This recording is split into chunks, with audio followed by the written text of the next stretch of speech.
Podcast Network Asia.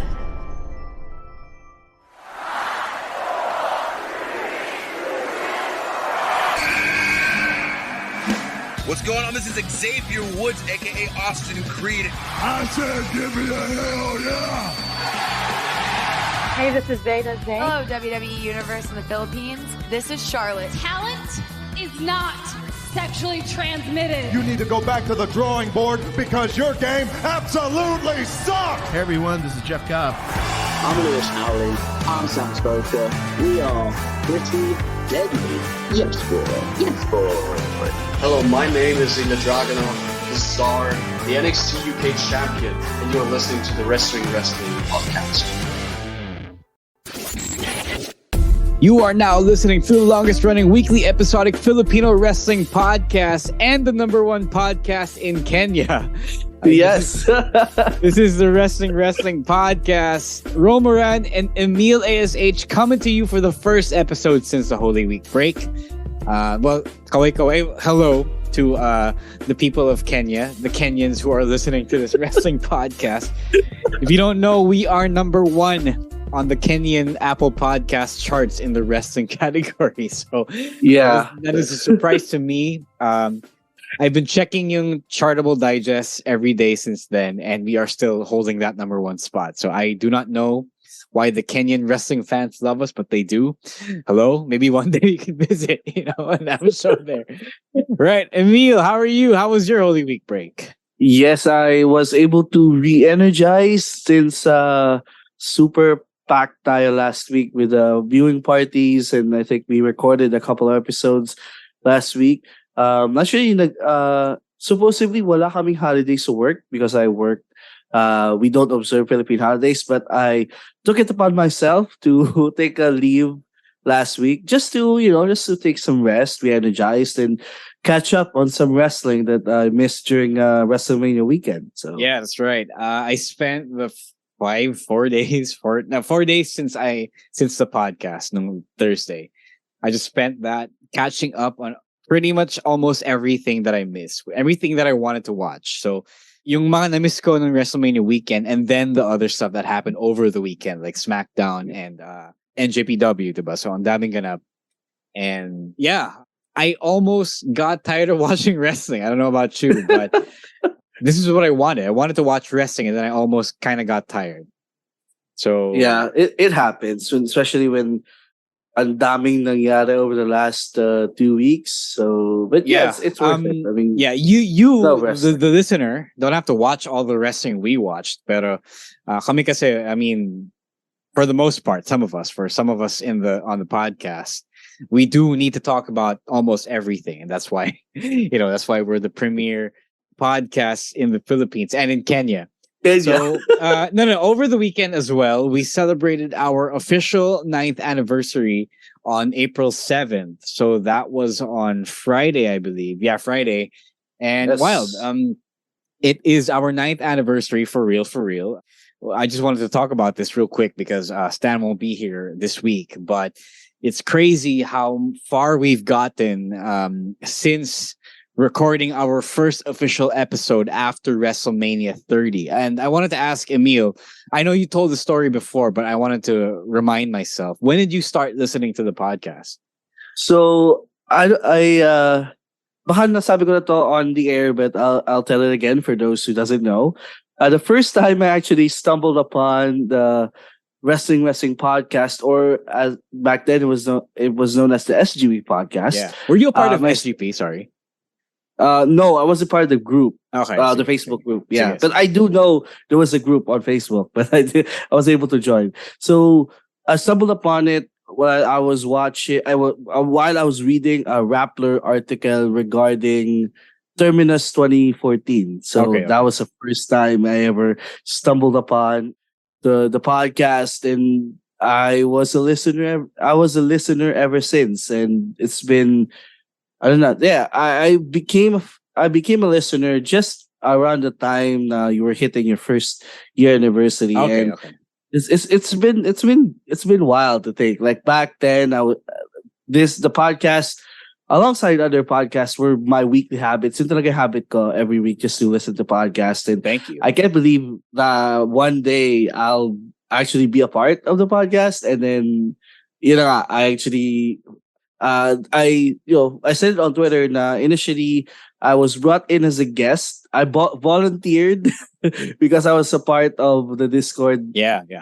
Server. Yeah, we'll talk about that in a bit in Discord. Yeah, and then I think I did well in my first couple of guest appearances, and they took me in as an ASH. It has been a great experience ever since. I'm always giddy about coming into recordings each week, whether pick of the week or the live stream, to talk about something na I love, to talk about something na I always follow. And sakto din yung dating ko dito sa podcast just in time for my first ever WrestleMania viewing party, which was again, thank you to everyone who joined the wrestling podcast viewing party. And 9 years, 8 years, 7.5 years as a fan, and then almost 1 year as an ASH. So this podcast has contributed so much to my wrestling fandom. Ang dami kong na-discover ng mga wrestlers, promotions. I became more aware of the local scene because of this podcast. So again, happy anniversary to all of us here on the Wrestling Podcast. Well, happy anniversary to you as a listener, and happy anniversary to you as a part of the show. And speaking of the 9th anniversary, let's get this plug out of the way. We are doing a live podcast recording for our 9th anniversary celebration. So the last time we did a live podcast recording was for episode 300. We did that back before the pandemic, and we're bringing it back because syempre pwede na, and our friends, or rather our fine producers over at Podcast Network Asia have encouraged us to do the thing. This will be at the Podcast Network Asia Studios at Silver City Decagon in Pasig. That's near Chendesitas. It's going to be on April 23 in a couple of weeks, in a couple of weekends. That's a Sunday at 6 p.m. If you want to be a part of this, limited tickets lang, you can go and sign up at pnalive.com. That's pnalive.com. Tickets are only 200 pesos, and we might have some food and drink ready. We'll let you know, but we're working on it. And you can just be a part of this small, intimate gathering, and listen to us. I don't know. We haven't set the agenda yet, but if you have missed being a part of the show, being a part of the podcast in person like we did before, then this is a great opportunity. And if it works, if it's a success somehow, we'll do more of this. There are only 20 slots, and 5 of those will be going to our Patreon subscribers. To get us, Emile, let's tell the people about the Patreon program. All right, so the Patreon program, there's a lot of perks of joining our Patreon. So you can subscribe to it at patreon.com/The Wrestling Podcast. Ro said that we have a Discord community, and if you're part of the Discord community, you have a chance to get dibs on those tickets for our live anniversary show on April 23rd. Aside from that, you can also interact with your fellow podcasts and your fellow Wrestling Podcast listeners as well. Aside from the Discord, we also have our pasabays, which we just had during WrestleMania week. And so if you want to get your authentic WWE, AEW, or any other wrestling merchandise, you can join in on our next one when you sign up to our Patreon. Also, we got some review content of the weekly wrestling shows like Raw, SmackDown, Dynamite, NXT, and some local wrestling shows as well, which this past week, Rowen, I think, wrote a review of the latest episodes of NWF Action Novela. So if you want to check those out, you can go to our Patreon. And lastly, we do have some watch parties. But it's not yet really sure how we're gonna do that after WrestleMania and the next PLEs. So by subscribing to our Patreon, you are supporting everything that we do here in the podcast. So again, please subscribe to our Patreon at patreon.com/Wrestling Podcast. And you can subscribe for as low as $5, or in our local currency, it's around 200 250, 260, 270 pesos. So yeah, that's around right. around that price. Yeah. Yes, sir. I don't know if I made a mistake before when I would promote the price, but it is around 275 lang. Yeah, tama nga. So $5, mura na mura, murang mura, and you'll be supporting us for a low price. If you like what we do, if you are a believer like Emile was, if this is a part of your wrestling diet, please consider it. Walang pilitan, but it would be really, really nice because it would be nice to be rewarded for our efforts in, bringing you all the talk, all the info, all the news on the wrestling world. All right. This is a Picks of the Week episode. If you're new here, this is pretty much our picks of our favorite things in wrestling, whether it's a match, a segment, even a TV show, or even something on social media. We talk about it and curate it for you. This is based from everything that happened on the past week. So this is Monday, April 3 to yesterday na rin. It's Monday, April 10. So let's begin. We talk about everyone's picks, even those who are not here. Let's begin with Rowen ASH's pick. He picks something from last week's episode of MWF Action Novela TV. It is the official split of the hashtag PWOG. So for those who don't know, the hashtag PWOGs are a long-running tag team here in the Philippine scene. It's comprised of Jake De Leon, the Senorita, Mr. Philippine Wrestling, and the digital demon, the social media sinister, Ken Warren. And they pretty much broke up because of some storyline disagreements. And Jake De Leon hasn't been quite himself as of late and has been not, self-aware to the point that he's like spiraling into madness. So pretty much this was a breakup of two best friends, two veterans of the Philippine scene, two people who have repped the Philippines outside the Philippines, even so far as, in a WWE tryout in Shanghai, China. So for Rowen, this segment gave him mixed emotions. He predicted it because, syempre, it's a fun prediction. And then he also predicted that Ken Warren might be JDL's 100th match. JDL is approaching, or rather did do his 100th match as of the last MWF taping. But a big part of this breakup was also Ken Warren announcing that he is migrating to Canada. So Ken Warren is Rowen's first favorite wrestler ever during the renaissance of Philippine wrestling in the last decade. So, Emile, I don't know how much you follow Philippine wrestling, but what are your thoughts and feelings on this?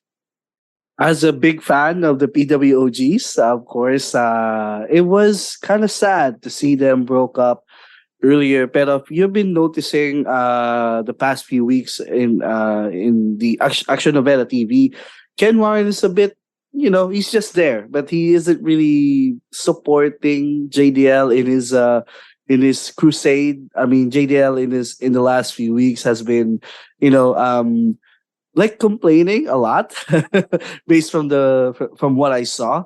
And Ken Warren finally had enough and binigyan niya ng real talk si JDL on that segment on the Action Novela TV early last week. So this was episode last week. So, it's sad, I mean, PWGs, they have been a team since 2017, 2018 or 2019. So to see them broke up, it's sad, but also I kind of understand since yung current storyline is JDL going, having this going to his rock bottom, in terms of him getting him getting what he deserves. He's not getting what he deserves in his eyes.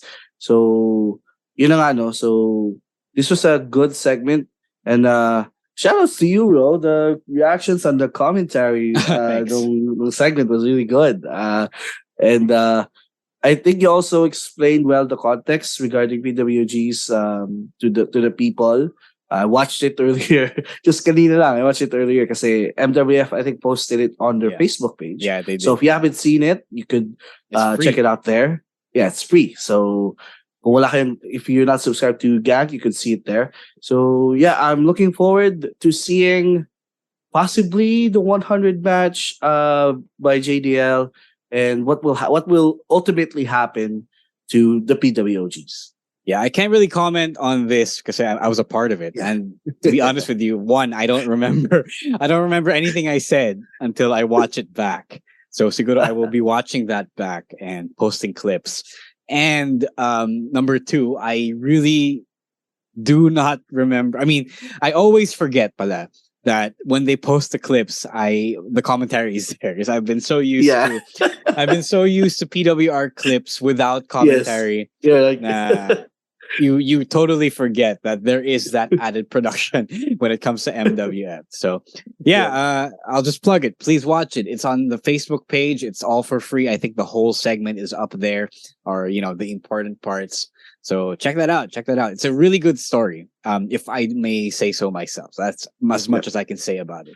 Okay, next up we have Chino's pick from last week's NXT episode. It is Nathan Frazer, not Frazier. Frazer versus debuting on NXT TV, Dragon Lee. So Chino says this is a great showcase of great talents. Dragon Lee is like the biggest signing from the indies since Vince left Power. So they're back to signing big indie guys again. Obviously, if you are sort of aware, he is well known mostly in Japan as part of NJPW before this, as well as Mexico, where he is Mexican. He is a part of that family, Sinarush and Drolistico. He obviously made his bones there. This was a black and gold era NXT type of match, syempre, because it's an indie style where he and Nathan Frazer pretty much complemented each other in their high flying stuff. You don't get it twisted. This isn't one of those rookie NXT 2.0 matches.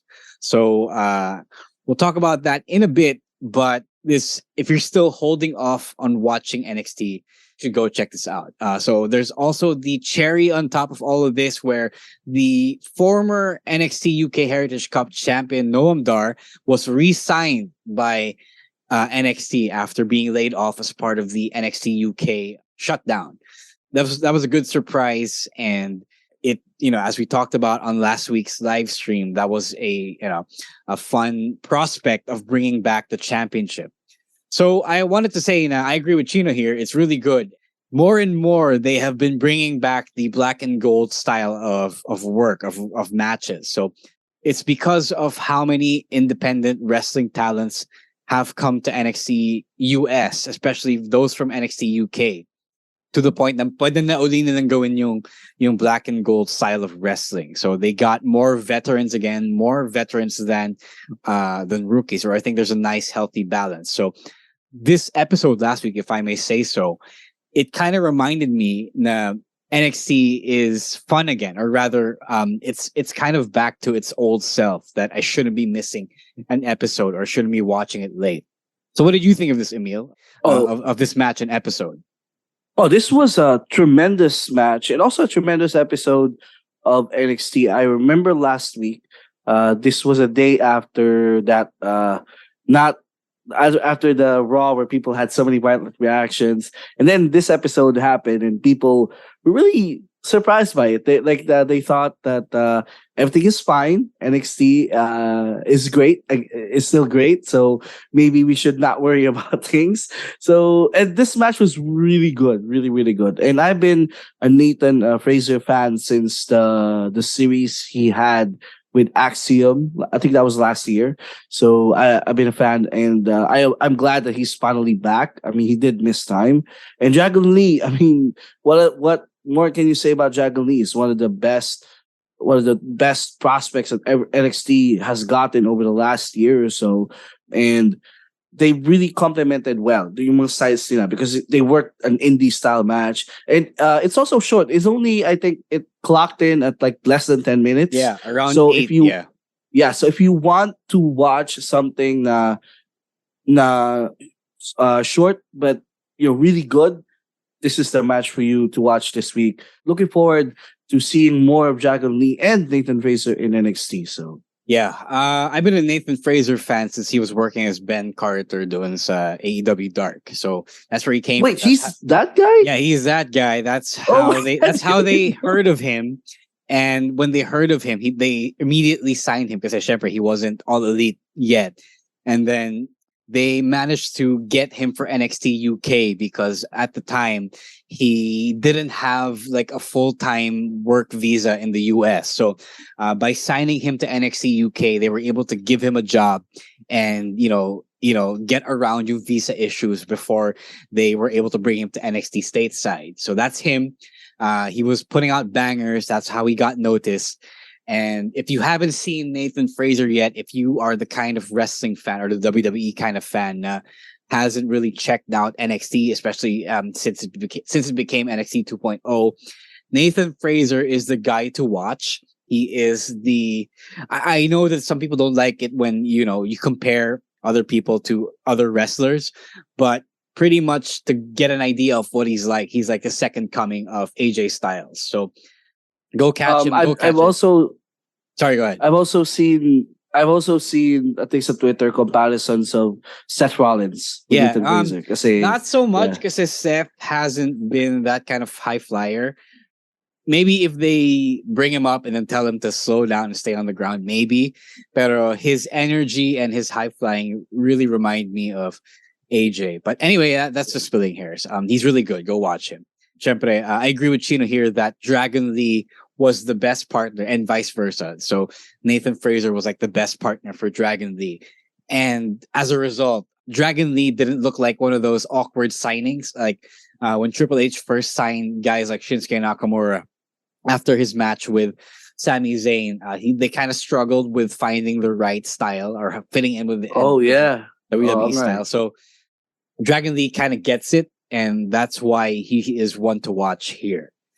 All right, let's move on to Stan's pick from SmackDown, the opening contest. Imperium versus Brawling Brutes in a 6-man tag match, or a trios match, whatever you want to call it. Sheamus got his win back when he pinned, I believe it was Vinci or Kaiser. I think it was Kaiser. Was it Vinci? No, it was Vinci. It was Vinci. Yeah.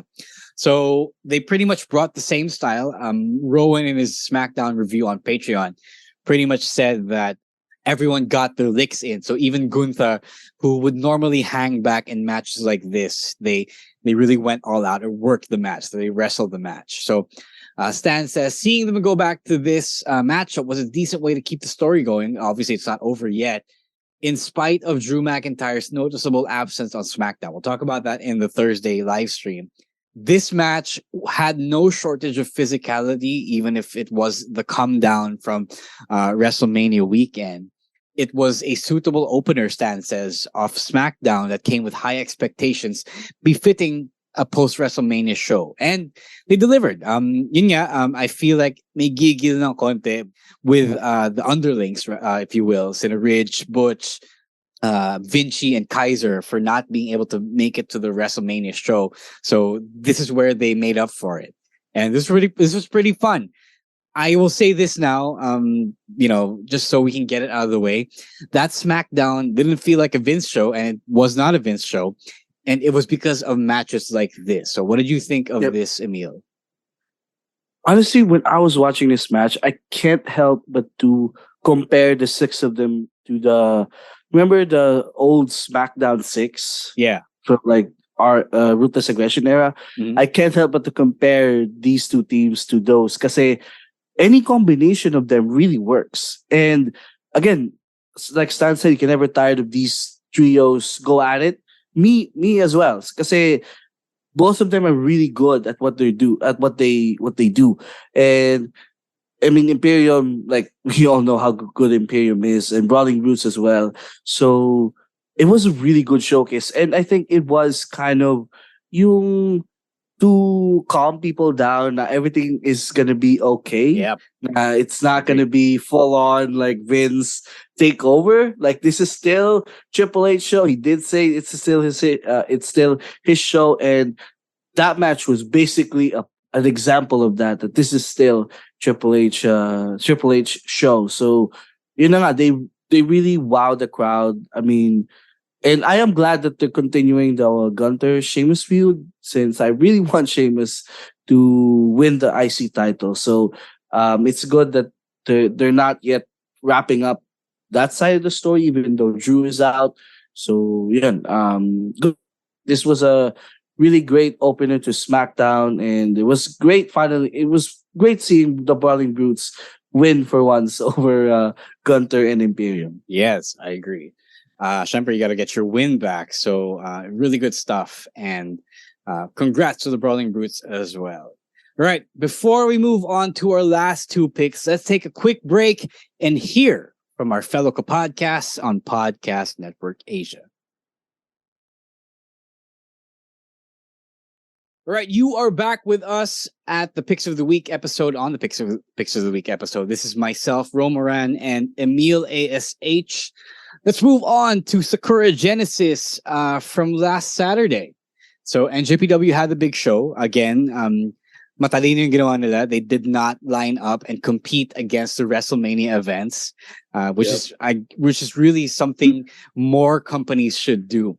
So let's start with my pick, Hiromu Takahashi versus our kuya, Robbie Eagles, for the IWGP Junior Heavyweight Championship. So if you have seen one of these matches, especially a Takahashi Hiromu match, you know what to expect. So it's a whole bunch of big moves. Hiromu likes to take these big moves and really go all out.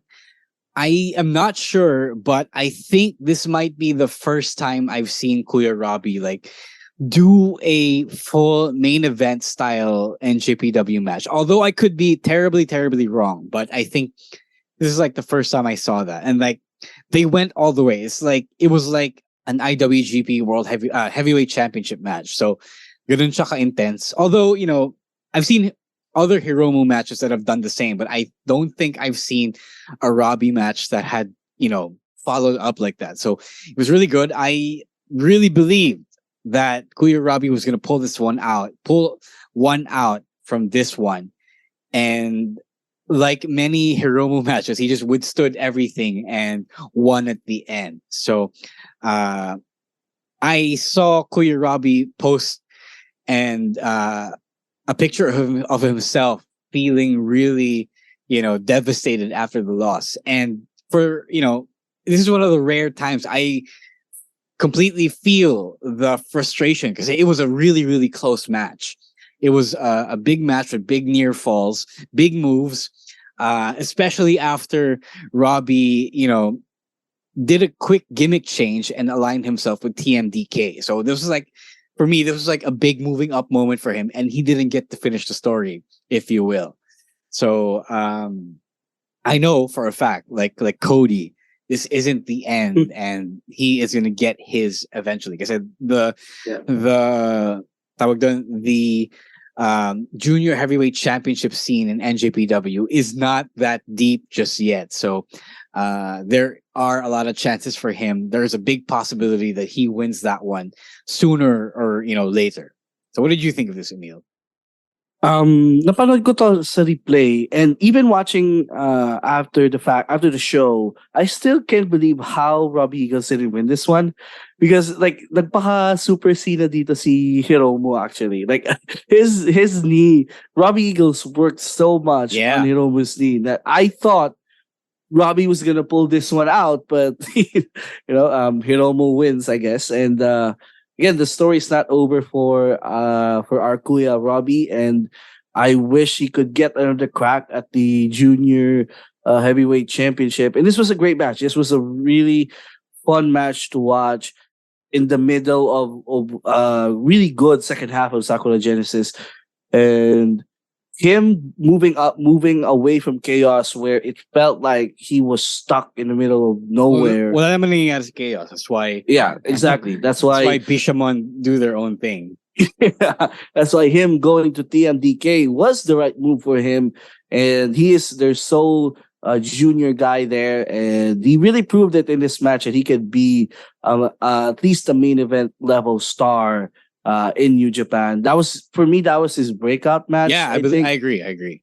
Yeah, like we all know, we have all known, especially in the local scene as well, how good Robbie Eagles is, and I am finally glad that the brass in NJPW is also seeing this guy is dependable. If you this guy, if they want to put him on the top of the junior heavyweight scene, that he can be that guy, because again, like I said in the past episode, the junior heavyweight scene is umiikot na lang between Takahashi, El Desperado. Yeah, El Desperado, and who was that Bullet Club guy? Si Taiji Shimori. Yeah, Taiji Shimori. Yeah. So doon na umikot, and before he left Dragon Lee, so doon na umikot. So now you got Robbie Eagles in the mix, so at least something new. And I know for sure he's gonna win the championship. If not now, somewhere sometime this year, I think. Yeah, I agree with you that it was clear Robbie's breakout moment. So, it was like Cody. I have to point to the Cody example again. He changed it up. He aligned with a new group. He pretty much broke out, but syempre, the story isn't over yet. And if you are we'll talk about this when we do the main event. Pero, sige, I'll save it for that.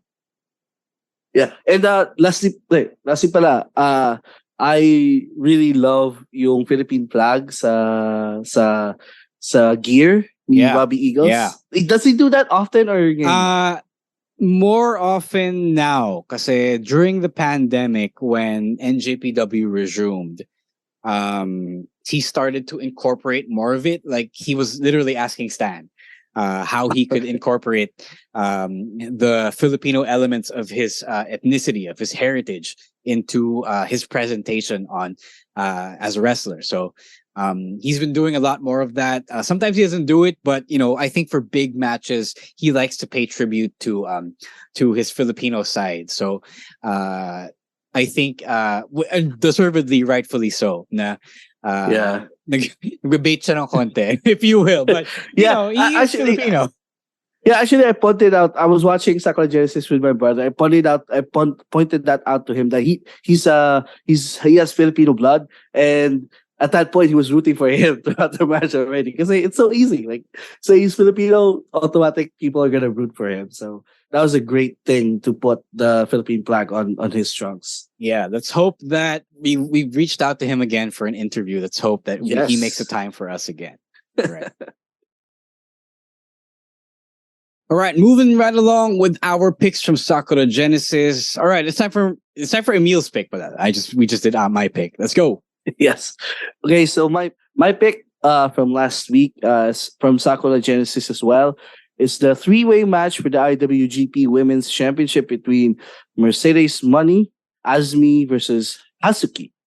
I admit this is the first time that I watched Azumi and Hazuki, and I must say I am so impressed, and I really need to make time to watch Stardom, because clearly there's so much talent there, and I think most people who generally wants to see great women's wrestling should absolutely check out Stardom.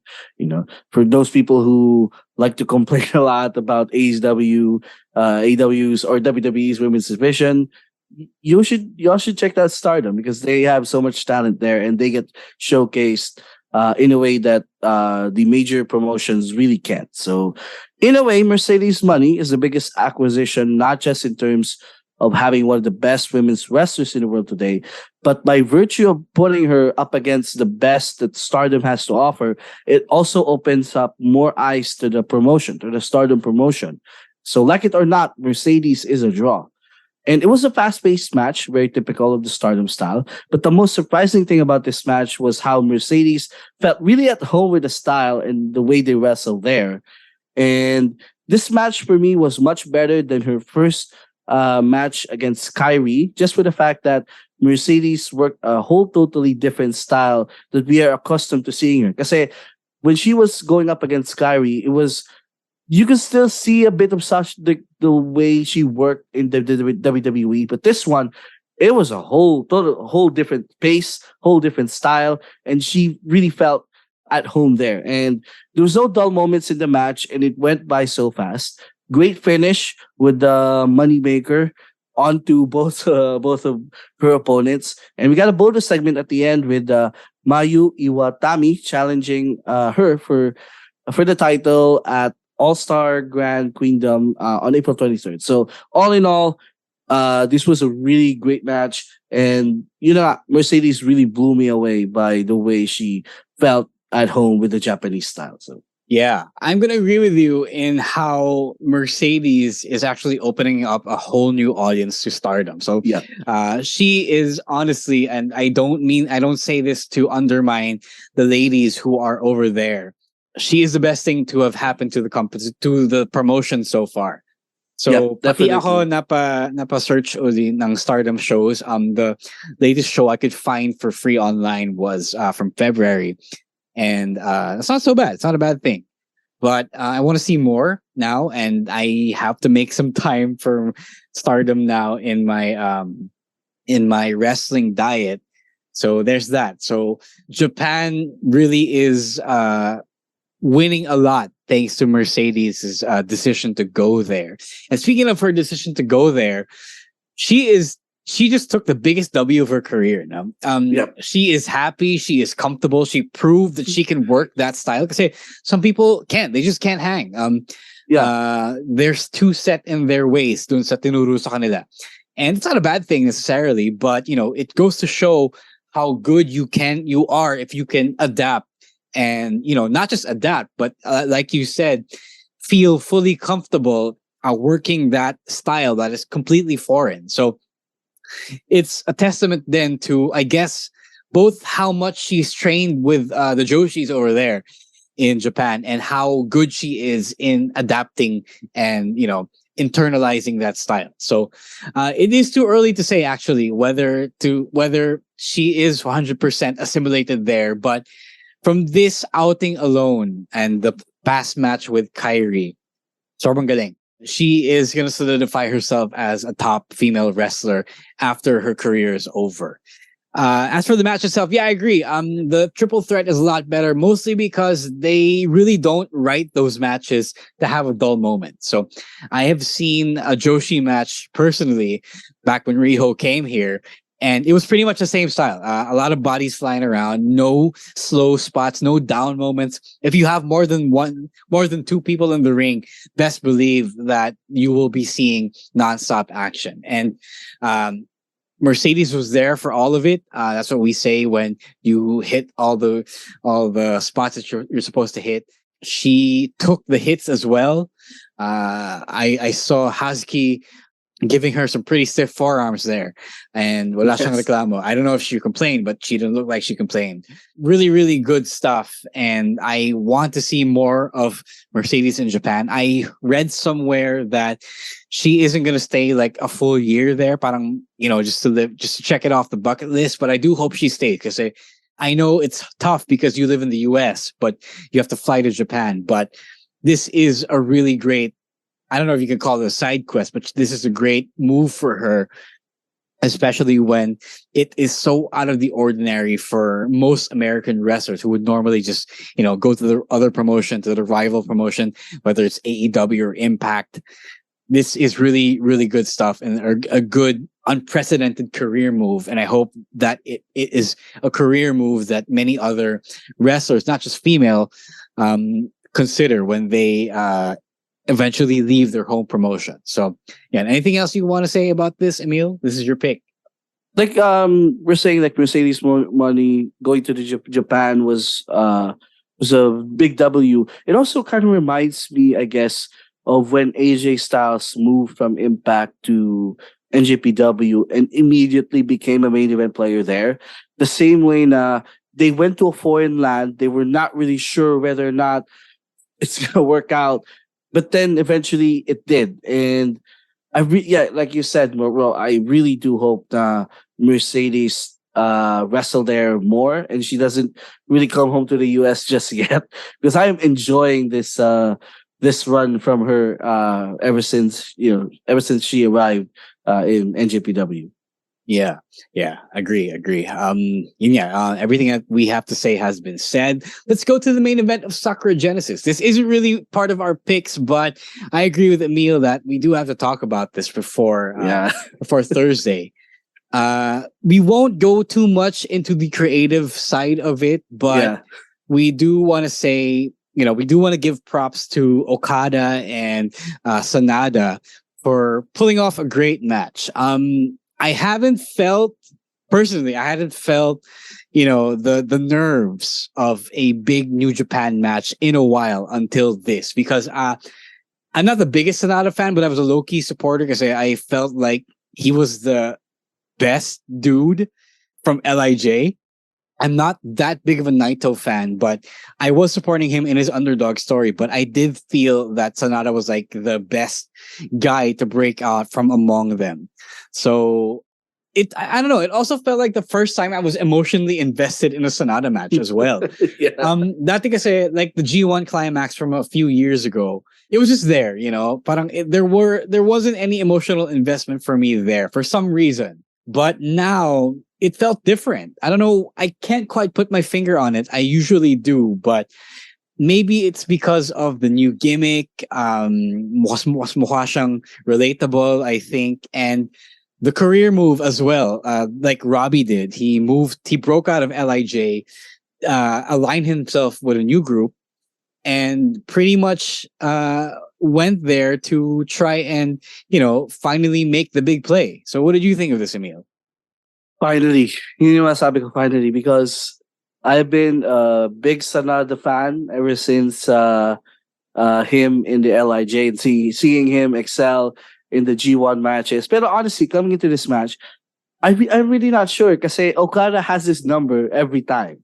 So maybe this is another Okada wins lol match and then he busts out the new gear and like, whoa, the people inside the arena were also caught off guard by it. Like he had a shiny new gear. I think I saw someone call him a Japanese EC3 because of it's not fair. That is not fair. Mukha lang siyang easy. Yeah. But he really looked like a star. And throughout the match, I was waiting. I was waiting for that moment where Okada was gonna get him, and it never did. And then he finally got him with his new finisher. Like he tried to beat Okada with his old finishers, the moonsaults, the submissions, but it was that new move that finally did the job for him. And again, he finally got to finish his story, which again I think we'll talk about more. We'll talk about that more on Thursday. But match wise, that was really good, and again, finally, that SANADA finally won the big one. It feels more. I feel more happy with SANADA winning rather than when Evil won the titles. Because he also did the same. To be fair, Evil also did the same. He broke out of LIJ. He had this new house of culture gimmick. Evil because he did that played out thing of joining Bullet Club. But everyone joins Bullet Club, so it's not cool anymore. So it didn't feel. This one felt really more storybook than the Evil one. So again, congrats to SANADA for it even felt better than the Shingo win. So isa pa yun. Oh yeah. The Shingo win was kind of forgotten, lost to time. But this one feels like a super big deal because the story was finished, and it wasn't just any story. And we'll talk about that on Thursday. Yeah. Thursday. Yes. Really good match. Again, it was the SANADA match that made me feel the most. So that's saying something, I think. So if you are at least a casual NJPW fan, or if you have seen SANADA back in TNA a whole decade ago, you should go check this out. It's really good, and SANADA's makeover is really good. All right, that's it for our picks of the week for last week. If you have any violent reactions, or if you just want to leave your own picks of the week, you can just follow us on Facebook at the Wrestling Podcast. You can, tweet at us on Twitter at Wrestling2xpod, on TikTok as well. You can also reach us at Roazwar, at EML_Meister, MEISTER, at _Stancy for Stan, at Chino Supersize for Chino, at Monday Night Rowen NITE for Rowen ASH. Yeah, we'll see you again on Thursday for the live stream, and again we'll see you in a couple of Sundays for the live 9th anniversary recording. So again, pnalive.com, 200 pesos for tickets. Tickets are limited. We're only giving away 20. So if you want to be a part of the celebration, please do come join us, and we'll have some fun on a Sunday night. All right. For Emile ASH, thank you again to the wonderful boys and girls of Podcast Network Asia for making us sound good, for making us the number 1 podcast in Kenya and the premier wrestling podcast unofficially here in the Philippines. So again, for Emile ASH, thank you so much for listening. We'll see you, and stay safe, don't be a dick, and be kind to each other. All right? Peace.